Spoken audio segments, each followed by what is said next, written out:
are back. The A-team back at you tonight, coming off of Hobo Day, a Hobo Day victory.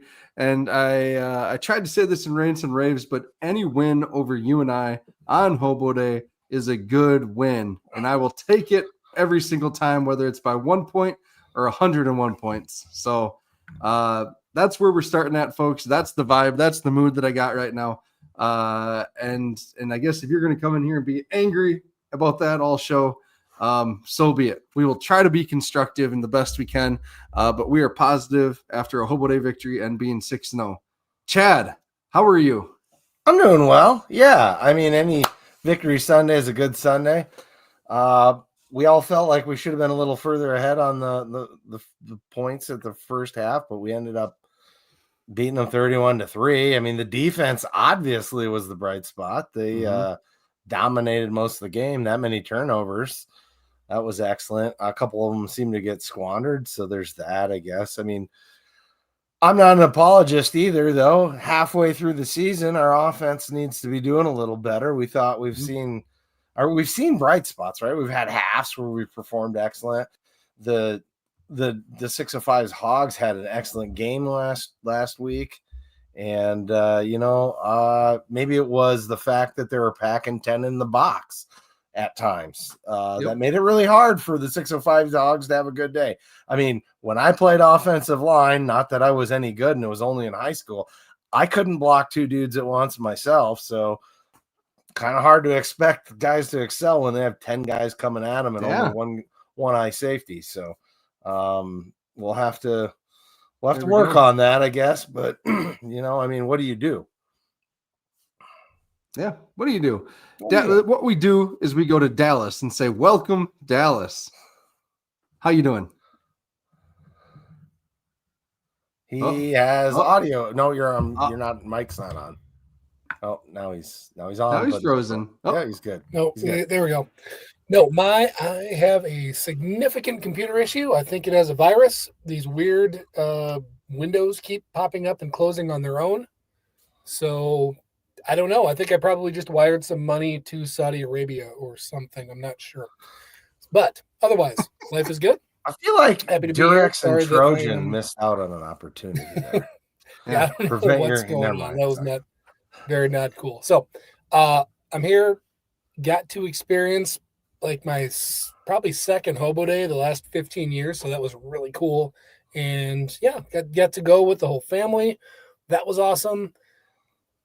Drive home, had all three kids in the truck. So those of you that don't know, our eldest Aspen is almost 23. So it was pretty cool. She came with, got to have all three kids asleep in the backseat of the truck on the drive home. That was awesome. That was just like a cool parent moment. But no, it was a lot of fun. We got out there, got to catch a little bit of the parade. Heard it was a bit long, so that was I'm okay that we only caught kind of the tail end, but still got to experience it all and had a real good day. Yeah, that's all right. Parades are for kids. So and you know what? It was really I had just a little aside with your wife just for a sec because I looked back and saw Aspen drinking and ears up, and I'm like, oh my God, she's over 21. Like that was mind bending to me because you just don't see people's kids as getting older. So yeah, it does happen. Now, she's well over 21 at this point. Although she forgot her ID and didn't have a wristband, so I had to illegally buy it for her and hand it to her. But she's I wasn't getting into that, but jeez, that was good. That was great. Really, we got to spend. Hudson was over on the other side with a couple of teammates, but yeah, we got to hang with Chad and Brendan, which man, that was fun. And they're better halves, of course. That's actually much more important. It was a good time. It was a good Isn't time. That corner wild? Like it's so fun.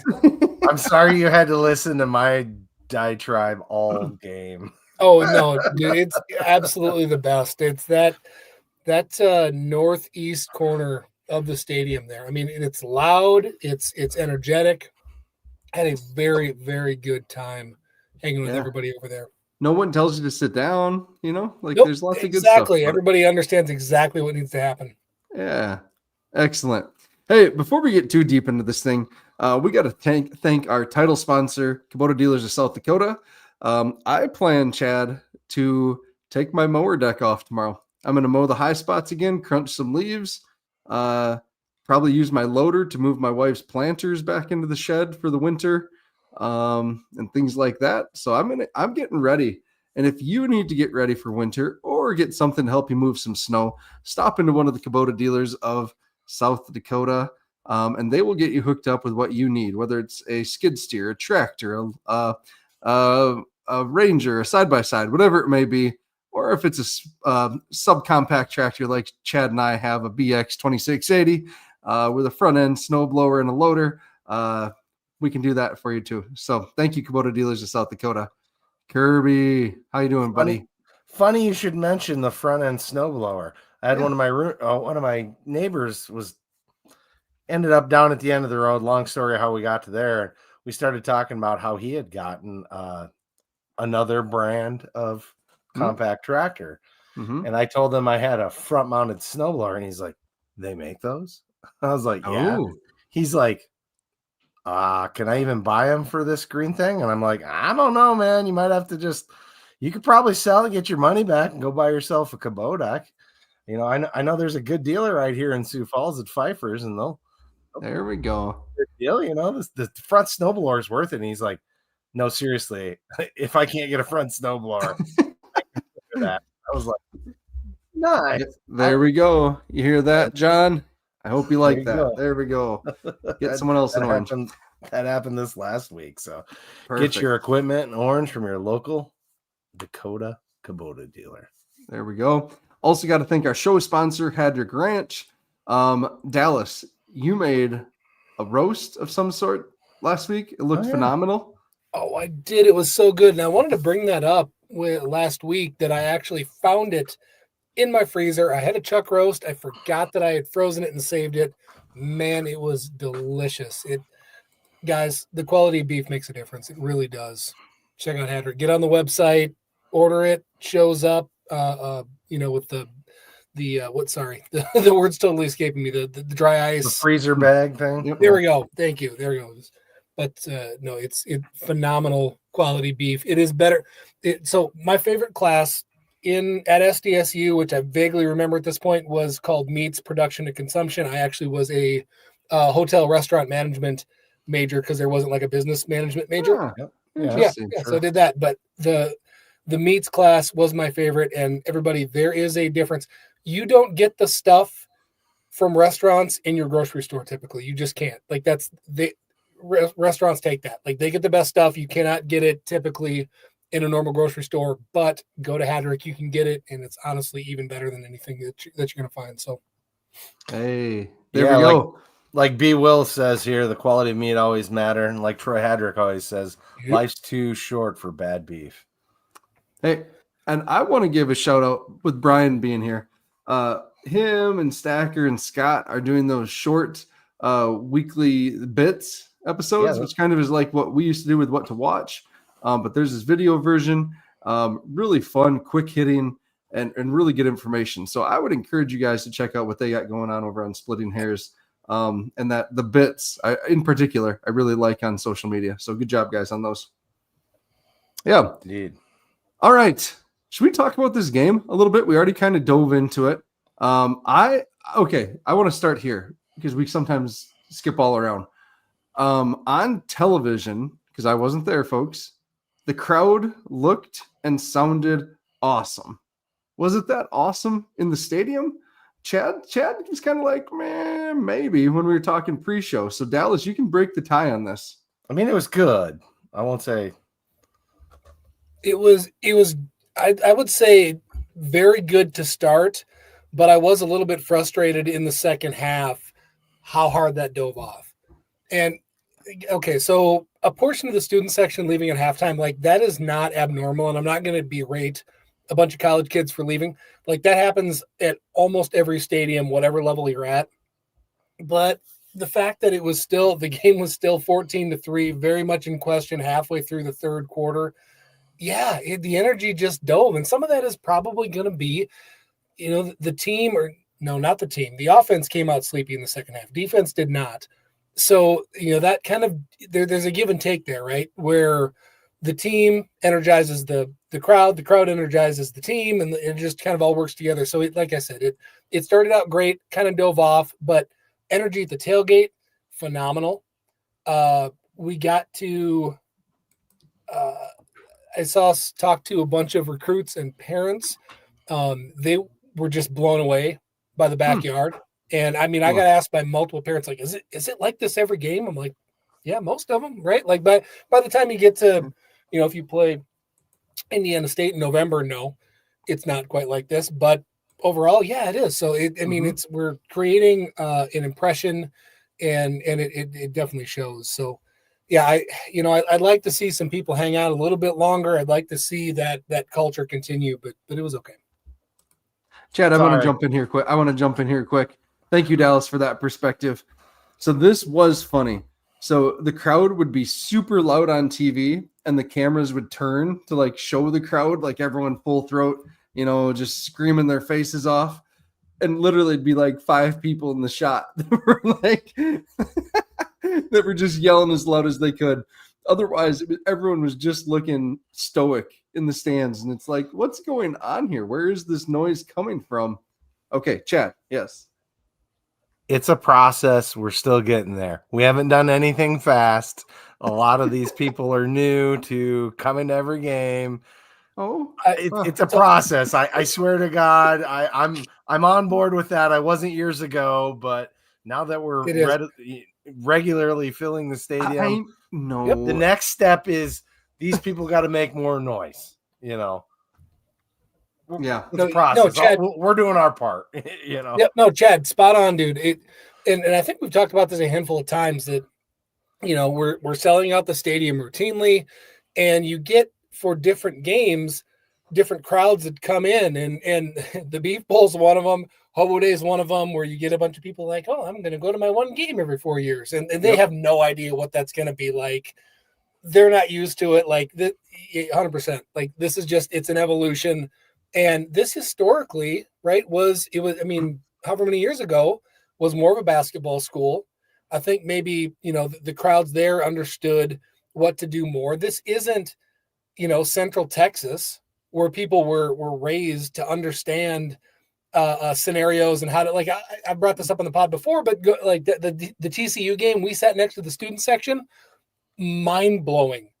Every single kid in that section was there from the whistle to whistle the entire game. They knew every scenario. They knew down and distance. They knew when to do, like, it blew my mind. And like, that's just a cultural thing of how they're raised down there. And I think it's coming for us. So don't get super frustrated, but yeah, you're spot on. Sure. I hold on. I want to do this really quick. Half the crowd is leaving the games in the middle of the third quarter. True. Dallas, that echoes what you said. Okay.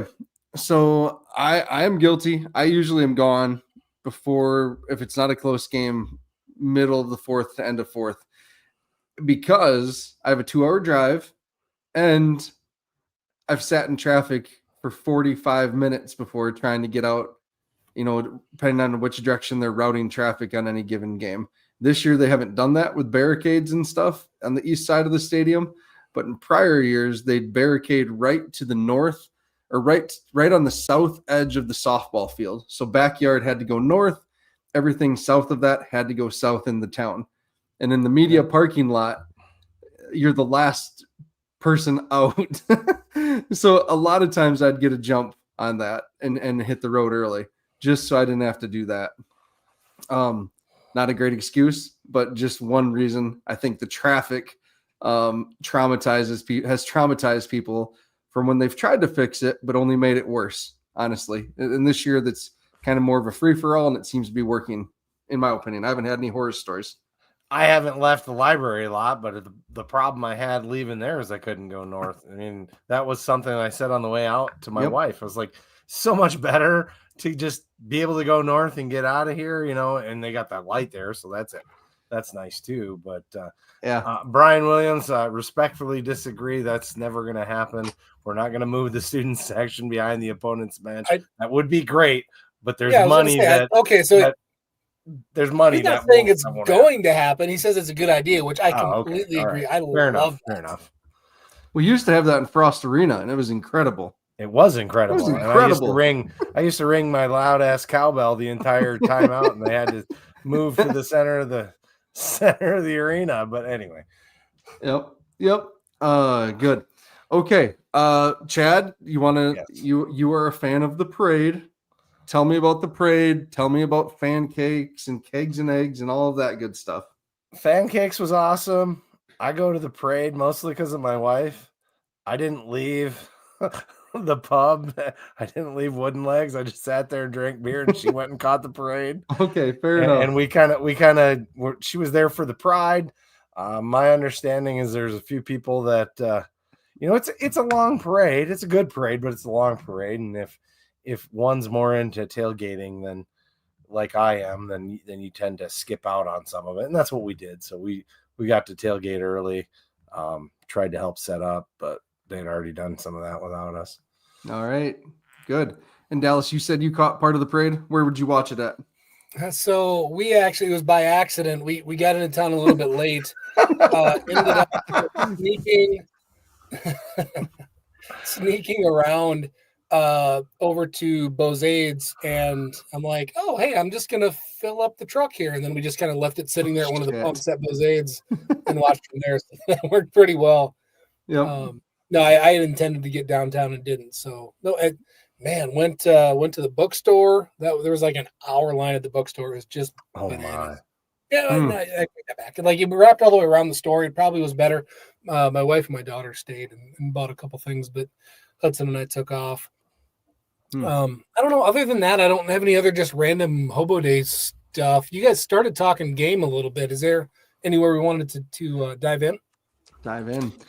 There's plenty of things to talk about. I mean, I thought they actually played a pretty good game plan against us. I think they maybe showed us some fronts that we hadn't been anticipating, and that kind of changed potentially the first half more than the second. I think we did do better in the second. The points would show that too.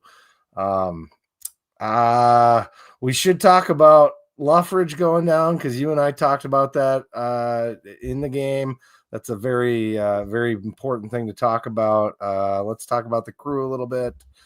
Not too much, but a little bit, because I think they deserve a little criticism, and we should talk special teams, because there's ups and downs there, just like rants and raves, Yeah, Luffridge going down, I am not embarrassed to say I went into complete despair mode when that happened. Really happy to see him go back in. Hopefully everything's good, but it hit me how absolutely scary that was, having him go down and not knowing what was going on. Mm-hmm. Yeah, and as you pointed out at that point, that might be almost a bigger loss than any other skill player we have at this point. Mm-hmm. I'd agree. 100%. I'd agree. Maybe besides quarterback, I still think losing Chase would be bigger. That's a 50-50 ball there. I don't know. We've seen Marble throw 7 passes, and he looked pretty good. But yes, we don't know. You're right. I mean, we don't know. That was my over emotional fan reaction, was that it would be the same or worse losing Luffridge, and that has nothing to do with the quarterback position at all or any individuals. I'm just saying that, like, oh my God, that was terrifying seeing him go down and realizing how big that was. Now, do we get just a minute? Yes. Corey Blair's back. Yeah, okay. That's what I was just searching through, and I thought I saw that he was. Okay, cool. Yep. I'm disappointed we still didn't get to see Quentin Renfro this game. Yeah. With the room being thin, with Basinger, having marginal success, better than some games. Dan says he's seeing things better. He said that in the press conference. But I don't know. I just would like to see something else too, just in case, right? In case Julius goes down and we have to put in someone all of a sudden that has 0 career carries into a stressful situation. Exactly. Either you have to just, everyone in that room needs to get a few carries and they have to just kind of see what happens, or they got to pick somebody and just pound the hell out of them, and we have to live with them learning on the job. Yep. Because it isn't like you're going to step in as a true freshman or an underclassman, and your first carry is not going to look like your 100th carry. Yep. Right. So like it takes time, just like anybody else. It's a new job. I get that they ran in high school, but high school to college is not the same thing. The speed of the game, blah, blah, blah. It takes time. So I don't know. Either they need to keep, testing and just seeing what they can get out of people, or they got to pick a horse and just go. And this next week, which I'm excited to talk about, I think is a good time to do that. Yeah. Going back to Ryan Efling's comment there, seems like we need to run more powers versus stretch zone plays. I agree, Ryan. Watching that first half, I was just like, where the hell are these powers that we ran?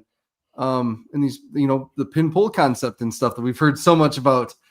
Where are these plays that were so successful against Youngstown? Because again, we were just getting dented on the interior, and it was just causing these stretch run plays just to be an absolute train wreck. So, yeah. So they were all right. So Brian Williams. Sorry, I just missed that. Brian Williams said, "Yeah, we need to get away from wide zone."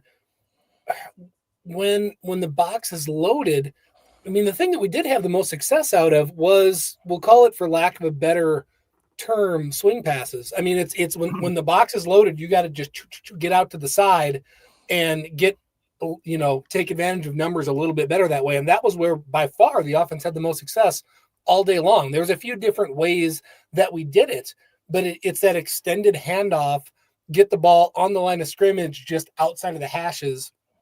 And then you actually get numbers where it's 2-on-2, 3-on-3, whatever it is. I mean, so Eidsness did a really good job with that. And I think we probably saw more of that in the second half after that god-awful first four series, which I did not. We do need to talk about that. And I don't know, did you guys go back and rewatch today? Did you see those? Yeah. I told my wife, I'm like, okay, I have to make myself watch these to talk about it tonight. And I did not get back to them to know what happened because I just wasn't excited to rewatch that part. You're talking the 4 series to start the third quarter. Yeah, right? Yeah. Okay. Yep. Oh, that's not what I was talking about, but okay, go ahead about that one. Yeah, that one too. I mean, I thought you were talking about that second and one where we ran not the reverse. I don't know what that was. It was a jet sweep, and like we blocked. It seemed like we blocked it wrong. Going back and watching it, I mean, I know we're doing some misdirection, but it seemed like it was unblocked on the side that we ran to. Mm-hmm. And I saw a lot of penetration coming through the line and tackling our guys from behind. It seems like our pulls are just too slow to develop a lot of times, unless there's like last week we had the 3 guys pull, and that seemed to be enough guys, and our running backs had to kind of stutter step behind them. But then once they blew it open, and the other thing we should talk about, as not necessarily a positive, but you got to give credit where credit's due. Dallas pointed out right away early in the game that Ostrowski, the kid that had committed to us from Tulsa, ended up down at UNI with his brother, the coach there. That guy was a problem the entire game. I went back and watched it. He was a problem the entire game. I was going to bring him up. Was. God, I am sad that guy's not a jackrabbit. He is a freak. He's probably sad too. So here's the deal. Like, I'm not going to criticize him, because you look at him, and he was, I think, a captain at Tulsa. I might be making this up. Yep, he was. I think he was a captain. Might have been a 2-year captain, if I remember right. And again, I'm not sure, but came up here. I think it felt like somebody that just wanted to finish their career with something different. See South Dakota State, like, hey, I'm gonna go win a bunch of games, can be for a championship. All the changes happen. I don't blame him for a second for saying, you know what, I'm just gonna go play for my brother. So that's fine and that's cool. But man, that guy's good, and he's a monster. His arms are bigger around than most people's legs. God, that was a big dude. Yeah, and just the motor and fast. Mm-hmm. Yep. No, that's a good football player. Yeah, definitely. Hey, one thing on offense before we get out of here with maybe switch to defense. Andrew Gustad, Gustad, isn't it? Gustad. There we go. We call him Goose here. Yeah, we call him Goose. But that's what throws me off. But we got to get everybody doing the Goose, right? Yeah. Dallas wanted. Yes. he just like what a weapon. We talked about this last week, just the short yardage getting figured out. But what, 2 touchdown receptions now this season out of the backfield. And it's just one of those things. So happy for a walk-on that's waited his turn, that has done literally everything the program has asked him to do, whether it's be the fullback in practice or be the middle linebacker and just crack people.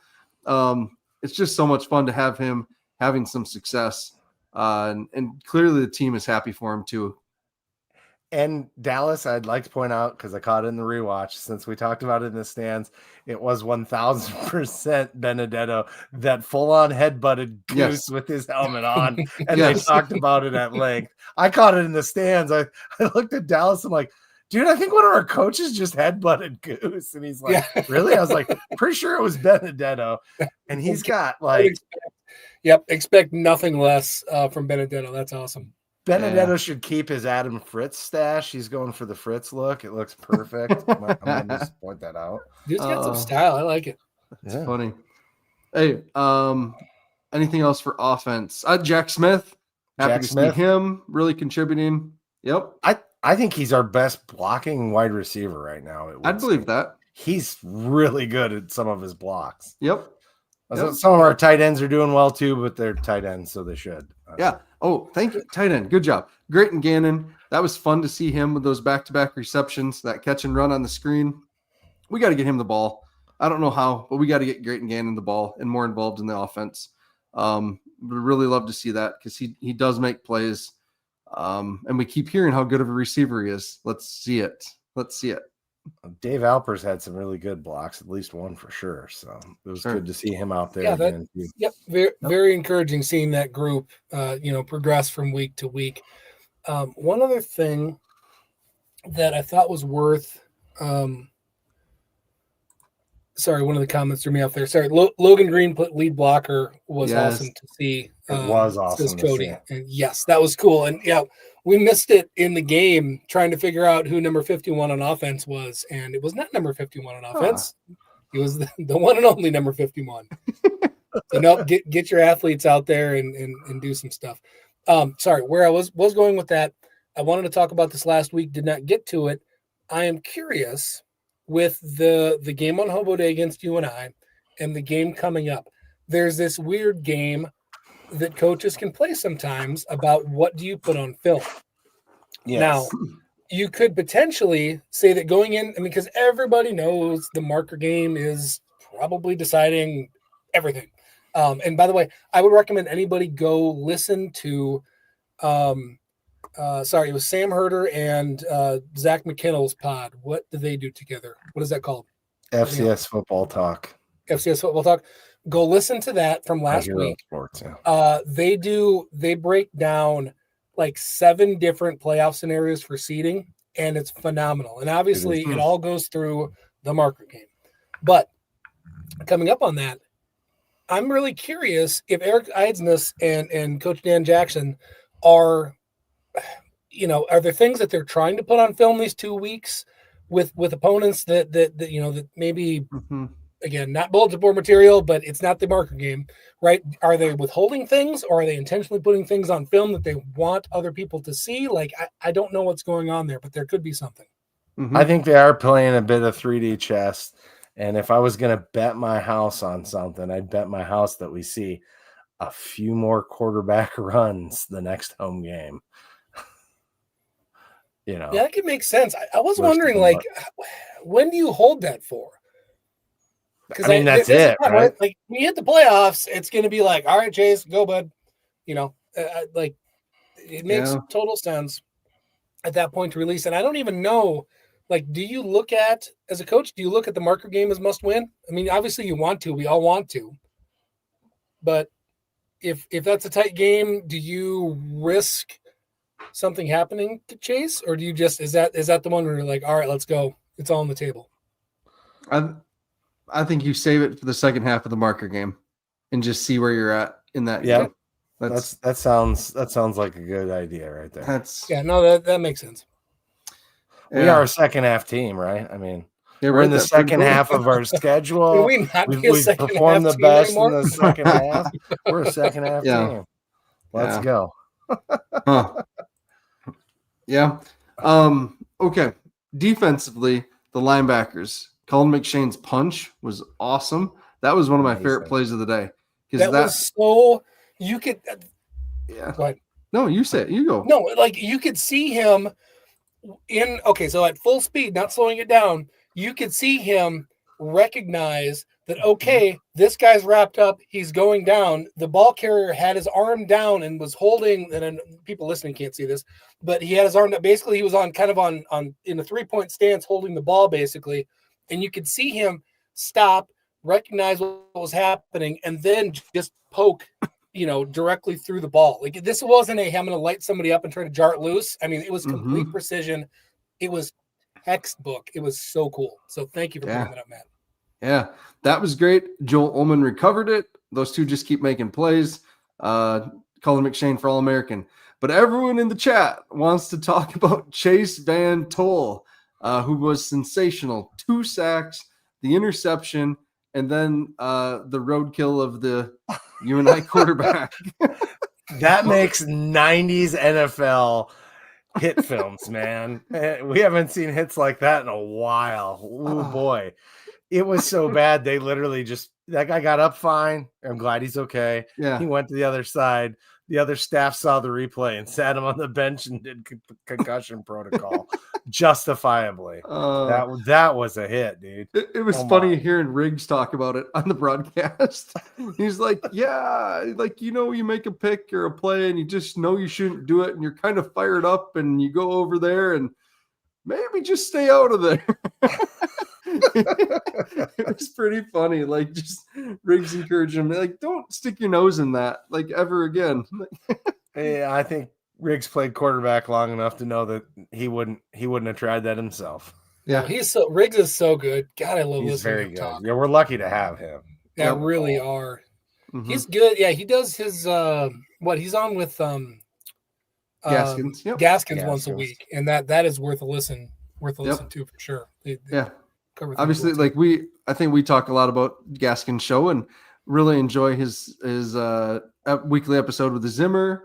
The Trent Singer episode's usually pretty good, and then Riggs. Like, those are, I think, 3 of the weekly must listens. If you can only catch a few of them. Dan on too. One of those. Yeah, Dan's on too. Yep, there you go. Like, this is an exciting time watching. It's going to be fun in like 10 years to look back at right now at the progression in just the coverage of what's going on and the depth of coverage. Like, there's a ton. And I see somebody on Splitting Hairs. I don't know if it's Kyle or somebody's commenting is Splitting Hairs here too. Like, I mean, you got them. We've talked to the Greenfield and sorry, was it Greenfield and Hines? I forget. Yep. Greenfield and Hines are putting up. They were going to jump on here, and we can talk about them at some point. Like, this is cool. Like, there's a lot of stuff to stay involved from week to week. It's just, Carter Nold says, listening to Riggs with Gaskins is the highlight of my week. Riggs knows more about football, offensive football in particular, than any of us ever will, and it's just so much fun learning from him. Could you imagine sitting down and having beers with Riggs and Idensness at the same time and being blown away? You'd probably learn more in that one night than you ever knew about football. Exactly. There's no way I could absorb any of that. I'd probably just give up. Yeah, we've shouted him out, but defensive guy. Yeah, Johnny Bang says our social media from the university has really stepped up with things. We knew this was going to happen with Matt Holland coming back. He is just a creative genius, and he has a very talented team of photographers and creatives that he's working with. The gal that does the checkers to checkers, that's a really fun concept and idea. That is a great concept. I love that. Yeah. Joe, I can't remember his name. He's been a photographer with the team for a couple of years, but he's the one that did a lot of the Hobo Day shoot that got deleted for whatever reason, with basing around the train, with the bindle. That was awesome. Really, really cool. Hopefully you're able to see that before it got deleted, I guess. So, yeah. Dance action. So, yes. Actually, hold on. Let's talk Riggs. We should have Riggs brought that up. Love how Riggs doesn't sugarcoat things on the live feed. So that's actually worth bringing up back from Riggs and Gaskins together, they talked about how when they were getting ready to record, some fan came up to them after the Youngstown game and said, "You're not going to sugarcoat this, are you?" And they're like, "What the hell are you talking about?" "Well, that first half, you're not going to sugarcoat it." And they were both blown away of like, "What the hell are you talking about?" Like, yeah, you're down to a ranked team on the road in the conference, like, sure. And they came back and won. Like, stop being a spoiled fan. So that it was cool hearing that perspective, especially again out of somebody like Riggs, who right now, according to popular rumor, like if he had certain boxes checked on his, on his resume, he'd be on the staff at Alabama right now. So I trust him. Yeah. Right. All right. Otherwise, defensively, super happy for Jalen Lee. We talked about Jalen Lee a lot last week, so that was really cool to see him get his interception. What else? Isaiah Johnson, the Bemidji State transfer, started the game with an interception. He is playing at a high level right now, and that is really cool. I know we talked about this early in the season, but having a rotation of 5 cornerbacks is so unique to see out there with Miles Taylor, Oliver, Noah St. Just, and Aiden Dodderman. Aiden Dodderman played well. I am curious to see, when it comes time for maybe not this week, but next week, who are we putting out there that's going to stay out there a little bit with Bryce Lance, right? That's our focus is Bryce Lance. Has to be. So, that and the guy throwing the ball. Yeah. So very curious on that cornerback rotation. Glad they are all playing well, though. It's fun to see. So do you think we send somebody to follow Bryce Lance? I mean, are we trading sides? I don't pay attention to how our cornerbacks terribly often. Like, do you just maybe man somebody and just follow him around the field? I don't know. He's such a dangerous weapon. How did we cover him last year? Did we had a corner didn't on him with that was the issue. I mean, that's true to a point. I mean, yeah, but he killed us on a few plays. He didn't kill us on every play, I guess is what I'm trying to get at with that. I mean, he was pretty much their only open receiver, but sure. But I mean, he just didn't absolutely go off on us like we know he could. Yeah. I mean, all 5 of those guys are very capable. I don't know. I take Jaden Oliver and go, you follow him. We'll give you a safety half the time. Yep. Get it done. Figure this out. Safety. You had called that out, Matt, the first game. That was the first one I've been to and seen Oliver in person. Yeah, that guy's a space alien. Isn't he weird looking? He is a space alien. I mean, that's what, like, we've talked in the past about just FBS bodies and how it's different. And I've seen that more through recruiting. Like when you go on the sideline and you just see the cookie cutter in each position of what they want, right? Like that's the biggest way that it differs from the FCS is they just filter through and they go, all right, height, weight, wingspan, measure the wrists, whatever it is. Like that's what we're going to take first. But anyway, he's definitely got that mold. Interesting. I mentioned that at some point during the game to you, like that dude has closing speed, and it's crazy because it looks weird because he doesn't seem as fast, and I think it's just because he's 6'4" and 6'4" strides. So yeah, his strides just cover so much more, and it's not like he's 6'4" and built like a tank. He's 6'4" and kind of lanky, super lanky. So that'd be my. Who knows how we'll do it, but that's what I'd do. I'd probably have one corner, cover him, do your best to get a safety over the top as much as you can. Yep. All right. Overall, I mean, that's it. Sorry, putting a bow on the game, though. Oh, we still got to talk special teams. Yeah. Oh, God. Yep. Go ahead. Let's talk special teams. Do it. Do it, Chad. Well, I think our punter did a great job. What was he supposed to do on that block? There was nothing. He didn't see that coming at all. And there was a guy out there that crashed down and did not block that guy on that punt. Yep. You go back and watch it. Somebody missed their assignment, in my opinion. I don't know what their assignment was, but that guy was completely unblocked, and that's why it happened. The next punt, it was close to happening again, and I didn't quite get to see what the breakdown was on that play, but we had a couple of plays where people just went completely unblocked. we can't do that going forward. We're shooting ourselves in the foot. Our punter's been amazing. I want to call out our kickoff guy. Now his name's escaping me. Matt, help me out.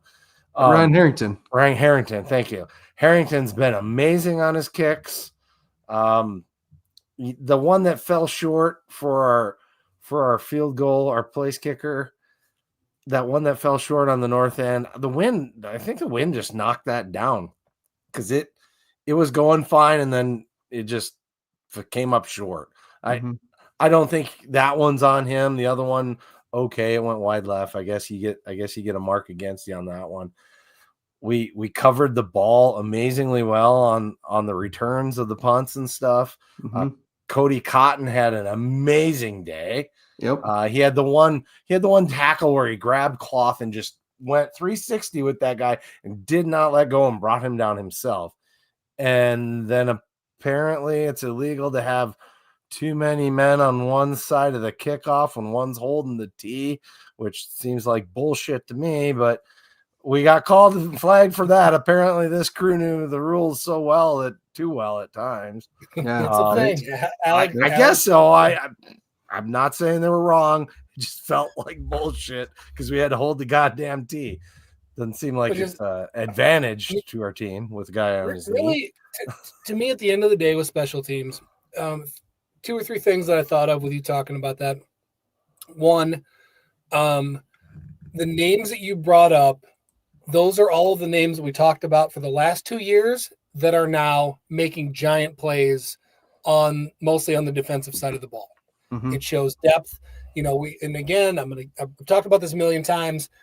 You going back the last 2 or 3 years, we were shocked at our depth at safety and at linebacker, and because somebody would get hurt and it wouldn't drop off. We're like, man, how deep is it? And we brought this up with all the turnover coming into this year. We're like, we're going to find out how deep they really were. Well, guess what? We have the best linebacking core in the freaking country. Yep. And those guys were 3s and 4s a couple years ago. That's how damn good our linebackers have been, right? So exact same thing. We're seeing people make splashy plays on special teams. That bodes really well for the future, and it's super exciting. Yep. Other thing that also comes to mind, there's splashy plays and there's mistakes. And there's, however wonky that rule is, like that's a rule. And that's the kind of shit that like we can't have that anymore. After this week, that stops because the back end of the schedule, we talked about how favorable the schedule was if we were able to win 1 or 2 out of Sac State, Montana State. Well, we did that. We're 6-0 right now. Like after this week, shit stops. Like this is big boy time now. Yep. And we're getting into it. And like that just little mistakes on special teams, whether it's mental or physical errors, like that stuff just can't happen because that will make the difference in a game. Yep. The final 5 are ugly. That one's a Coach Stig special situations too, in my opinion. Like we obviously didn't have that practiced for, and so therefore we did it wrong. Yep.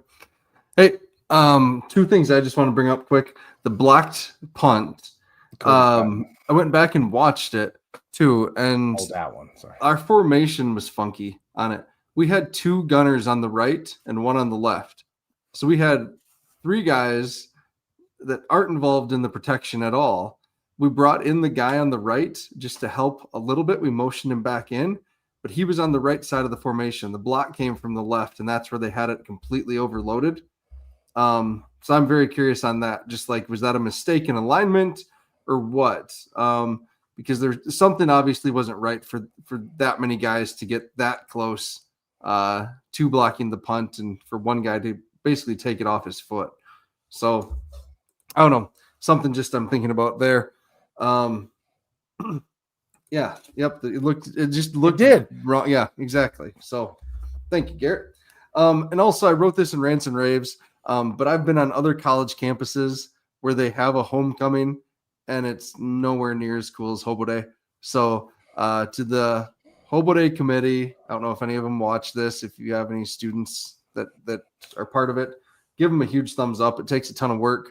And then also to the Alumni Association, the foundation, for continuing to like invest and hold events around Hobo Day that get alumni back.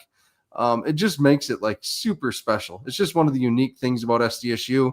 And, you know, I have lots of friends up here in this area in West Central Minnesota that didn't go to SDSU, but they definitely went to Hobo Day. And they know what Hobo Day is. and how unique it is and how special it is. And that's pretty cool because other college campuses, homecomings don't even hold a flame to this. So yeah, good job. All right, Chad, you want to talk about Cubbies for us? Cubbies? Where else can you go to get a Hadrick Ranch game day jacked up burger than Cubbies? You know, if you need a quality mixed drink, if you need a beer before or after or both, any of the games, Cubbies is the one place to go. Cubbies also has like 30,000 screens that you can watch the away games on. So you go down there next Saturday, watch your away game, get your jacked up game day burger, have yourself some adult beverages, and have a great time with people cheering on the same team as you. Nobody better in Brookings to go watch a game with than Cubbies. All right. Thank you, Cubbies. Thank you, Chad. All right. So now we are into our players of the game. And so on offense, Chad, when you said Andrew Gustad, jeepers, this whole Gustad. Goose Gustad thing is going to screw me up. So Goose, you said Goose. Yeah, Dallas, absolutely. you said Graham Goring. I said Grayton Ganning. All three of those would have been great choices, I think. I had a really hard time picking. I ended up going with Alex Bullock just because I feel like I missed him possibly a couple weeks ago when he had such a big performance. So and you know, it's really too bad you weren't in the stands with us, because on that first touchdown that Chase got where Goose was fullbacking, I turned to Dallas. I was like, see, fullback doing fullback thing. And then going off the scoring too. And he just went, that was a great pick. Oh, that sums up South Dakota State football. Just gritty, former walk-on guy. Everybody respects him, and then watching somebody succeed as they do. So that was very cool. And Chad, you nailed it. There we go. Yeah, and he got the reception. He got a couple quality first downs. That guy touches the ball. It's pure magic. I'd say get him the ball more if we have to. Let's go.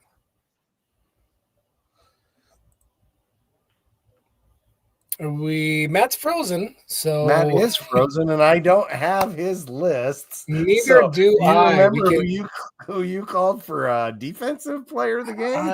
So you guys had him off screen. Yep, he came up. All right, so sorry, I'm gonna have to. I think I went with Cullen McShane. If I had to say, Cullen McShane, the MC Shane train. God, did Matt take a defensive back? He might have. As I mumble here and try to figure. I feel like you maybe had either 11 or 20. Chase Van Tol or Ullman, but or did you go line? No, I went line. Oh, you did. Okay. Yep, right. I went line. Did I go rip? I do feel like we played our defense. Yeah, you might. That sounds right. Logan Green, and I could not decide. All right. So, Chad, you took Isaiah Johnson, Dallas, okay. Rip, and me, Jalen Lee. It was Rip. All right, I couldn't remember if it was Rip or Logan Green. I was blanking. And Jim Poppin nailed it with the CVT pick. So, great job. Great job. All right, and scores, I was closest, guys. 38-0 was my prediction. So, I feel good about that. Yep. All right. Who's ready to talk about? Before we get into Murray State, Dallas, will you tell us about Renegade Regeneration? Sure, I can do that. So a portion of this episode and every 18 episode is brought to you by Renegade Regeneration, supplement brand I created, built for athletes who just don't want to slow down, right? So whether you train hard, just working hard out in the yard, competing, chasing something, whatever that is, recovery starts with proper hydration. So check out Hydrate. It's a clean and effective electrolyte blend for people who just want to feel better and perform their best. So go to renegaderegeneration.com. That's renegaderegeneration.com. All right. Thank you, Dallas. Okay, so on to Murray State here. Murray State is 0-6, and they have struggled this season. The last 2 weeks, however, they have put up some points. They scored 24 against South Dakota and 32 yesterday against Illinois State. So I'm very intrigued by that. Their offense has shown some life recently, and they given some decent defenses, decent teams, a run for their, or not a run for their money, but at least put up some points on the scoreboard is what I'm trying to say here. Defensively, their game this last weekend caught me off guard. I did not expect them to put up that many points. Sure. I actually wanted to get back, and I'll probably watch a little bit of it this week, because you've seen, I mean, they do not have much of a defense. They're the absolute bottom of the league defensively. Yep. So we should be able to put up some points. We should be able to get some reps for some guys fairly early in the game on offense. But defensively, I wouldn't be surprised if we're not rotating, outside of a normal rotation, especially not early, because like I said, you've seen it week over week. Just go back and look at the box scores. Like they've been chipping away at it. And then again, last week against a pretty darn good ISU Red team, I mean, they can move the ball. They had some yards. Mm-hmm. Yeah. Well, I like that our defense is the strength here. They have a pretty good quarterback. Is Johansson right? Still the kid from Nope, it's Jim Ogle or Jim Ogle. Well, he's been pretty effective all year. I just assumed it was the other kid, so my fault. Johansson's gone. He graduated. He's out of eligibility finally. Anyway, but they've been pretty good on the offensive side, and our defense will match up well to that. I think I would like to see this as one of the games where we actually get some of our guys a little rest potentially, like Juice and maybe even Chase, get them out a little bit, do a little extra rotation on the back end, get some more game reps for the 3s and 4s, if you will, in the secondary. I don't know.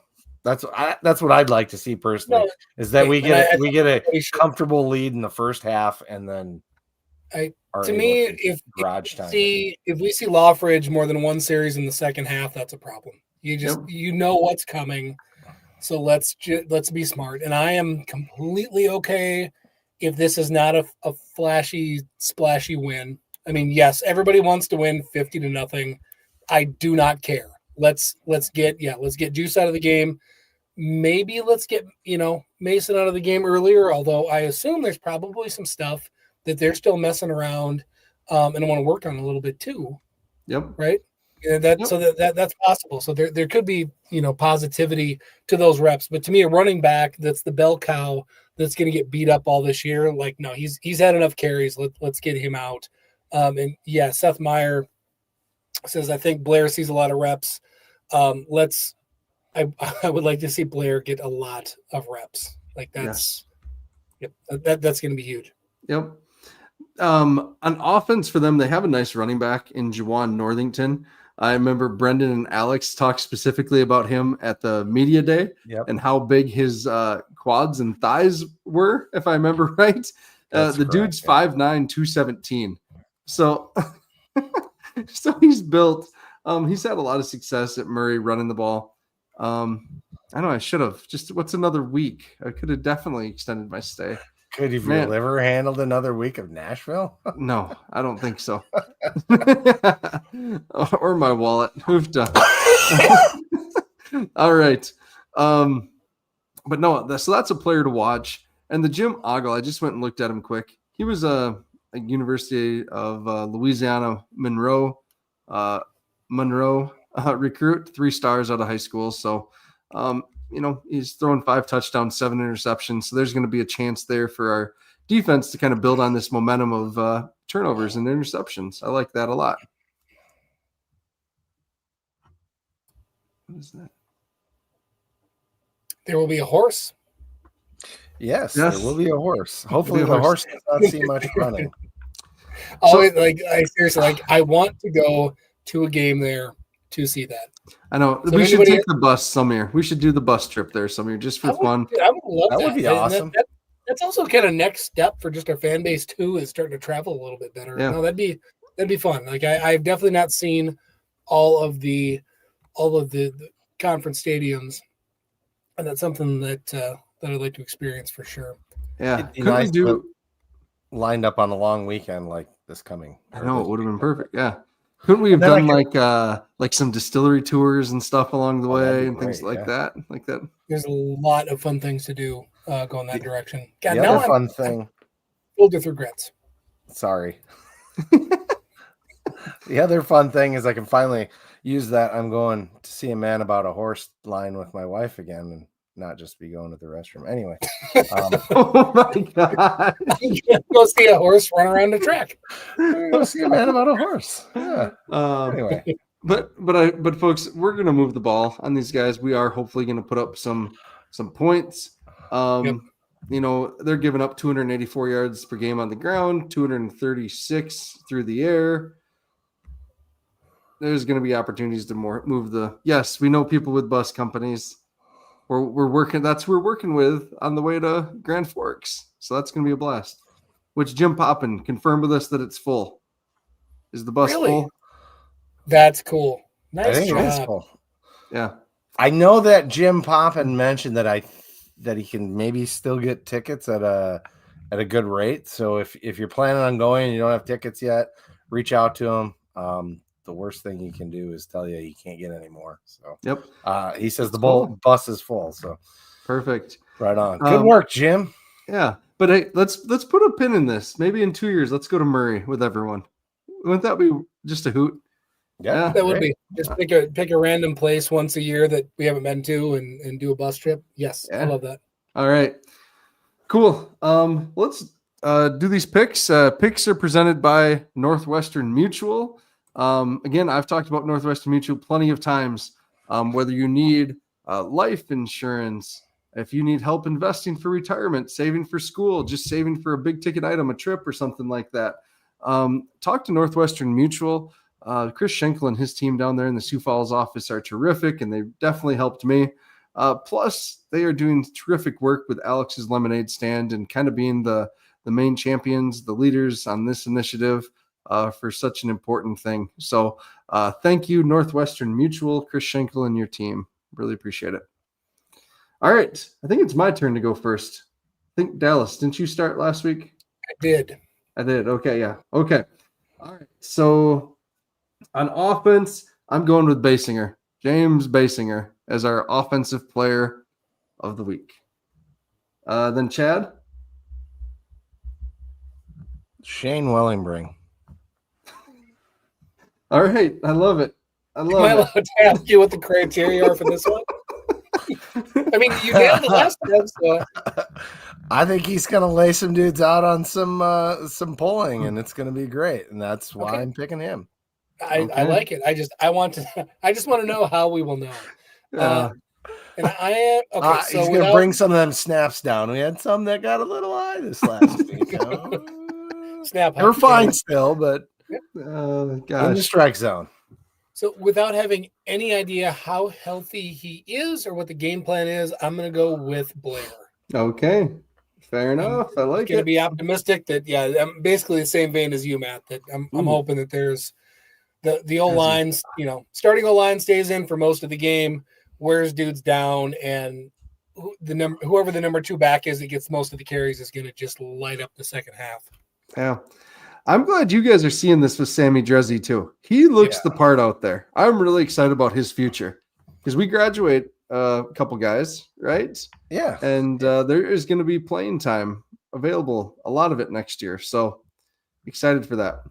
Yeah, we got some one and done, so it'll be good to have another quality receiver fill in behind him. Yeah. Chad, who are you taking for defense? Oh, I think I'm going to go with Reese. Or not Reese. Reese.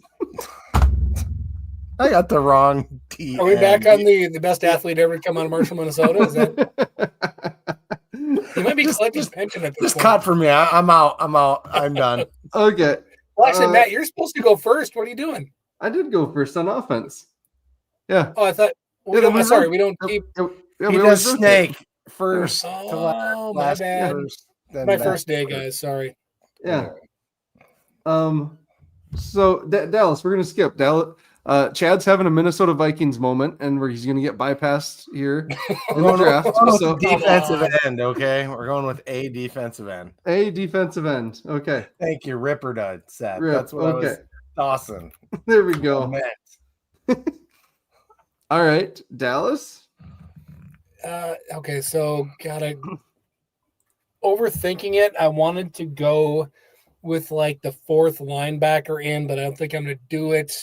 Logan Green inspired me with him playing offense. So he's going to be disruptive through 3 quarters, and then he's going to sit down. Give me Logan Green. Okay. Like that. Man. Defensively, they like to pass, and their quarterback likes to put it up. Has he gotten an interception yet this year? I don't know, but I'm going with Dante Johnson. So nice. Yep. All right, in Dallas. Huh? Sorry, I'm just a half step behind you. I don't know that he has an interception. Yeah, I don't know. Dallas, who are you taking? What are you taking for the score? Jackrabbits 42-7.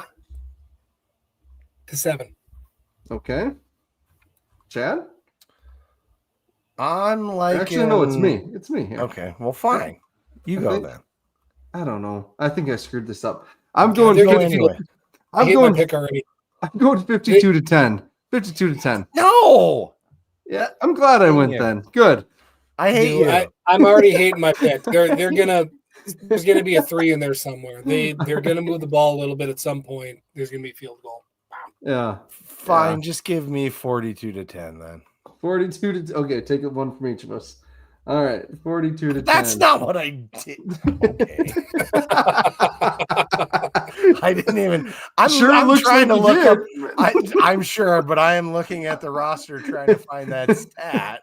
Not paying any attention. I don't even see you on my screen. Oh, okay, Chad. Yeah. All right. Anything else, guys? No, I don't. Hold on. There was a comment. This is going to be pointless if I can't find it. Oh, they do have the good kicker down there. Thank you, Pat. Yes, they have a fun kicker that, he can really boom it. Yeah, there was a handful of kind of random stuff that came up in the comments that I thought it could be fun to chat about. We're at time here, but one was somebody asked if College Game Day is coming for the marker game. Yeah, that was. I'm going with no. There's too many ranked FBS matchups that week. I know everybody got excited because the AI account put up the fake game day post today, but I cannot fathom that happening. And also, me personally, Minnesota high school football has a playoff game that week. I will be pissed because I won't be able to go and it will suck. So me just selfishly, I would hate that. And then the other one worth calling out, as much as we have tried to avoid Washington State talk, guys, that was a hell of a showing at number 4 Ole Miss. Yeah. There's a lot for a bunch of former Jacks to feel really good about it. So that's worth at least commenting on. Like that was cool. Good for them. I mean, as long as we're going down this path, like seeing Mark and Bryce Henderson last night, not Hawthorne, Bryce Hawthorne Jeepers Henderson was at USD. In that game too, I don't know if folks noticed, Brandon Lane was playing for the Badgers, former Jackrabbit player, which was kind of funny. And then Griffin Wilde played terrific against Penn State and got James Franklin fired. So that like kind of wild. The success our guys are having in kind of it is what could have been, right? Like for this year's roster, man alive. Well, and the fact, and hopefully we don't see this level of it anymore. But again, this is kind of what it's like, and we got to be prepared. That is another comment too that this is worth. It could be worth a whole show talking about is how much I'm starting to love Dan's portal approach more and more, because you look at who the guys that are doing well. He didn't just bring in a bunch of guys from Florida that are cast-offs that had 3 stars by their name. He brought in dudes that he knew from recruiting, and guess what? It's freaking working. Like it's coming together. Like there was all these questions about like how will the team gel and how will people look, and like he brought in guys that he knew their demeanor, their temperament. He knew what they were like going to be like in the locker room, and it's working. So bravo, nice job. Yep. Actually, I think Curtis Riggs talked about that on the broadcast briefly, didn't he? Talk about what? There's no time set yet. Oh, no, I meant not on that. Sorry. On what Dallas was talking about regarding bringing the people together that he already knew. Yes. He was talking about Bullock and how like they already had, a 6-year or whatever relationship of some sort because he had recruited him prior. So, Yep. So no, that's been absolutely terrific, and bravo to that staff for doing that. Yeah. I don't know. Just thought those things were worth touching on. Yeah, thanks for bringing that up. That was kind of a fun odds and ends there. So it's bittersweet to watch it. Happy for them, sad for us, all that good stuff. So one last point, is Indiana State any good? Nope. Okay. Sorry. Just curious. No, they're not. Hey. And with that, thank you to everyone that hung with us tonight for the show. This was fun. As always, like, share, subscribe, support our sponsors. And when you do go visit one of our sponsors, take a photo, throw it up on Twitter or Facebook and tag us in it. We'd love to reshare it. Thanks, Jim Poppin, for organizing that bus trip to Grand Forks. That is going to be a blast. Can't wait. Told Miles about it yesterday, and he is pumped. So it should be great. All right. And with that, go big, go blue, go Jack.